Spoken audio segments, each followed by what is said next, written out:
நிறைய சில வதந்திகள், அந்த டீம் இந்த டீம்.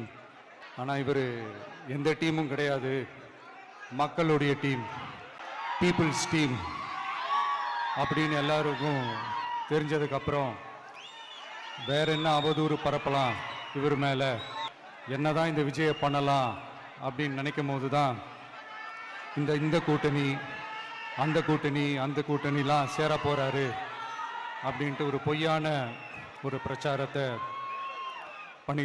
ஸ்டார்ட் பண்ணிக்கிட்டு இருந்தாங்க.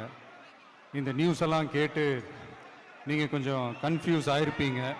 அதனால் இங்கே மறுபடியும் ஓப்பனாக தெளிவாக ஒரு விஷயத்தை நான் சொல்கிறேன். நாங்கள் எப்பவுமே மதச்சார்பற்ற கொள்கைன்றதில், அந்த ஸ்டாண்ட்லேயோ, மதச்சார்பற்ற சமூக நீதின்ற அந்த நிலைப்பாட்டிலையோ எப்பவுமே சமரசம் வச்சுக்கவே மாட்டோம். நம்மளுடைய தலைமையில தான் ஆட்சி அப்படின்றதுல எப்பவுமே உறுதியாக இருக்கிறோம்.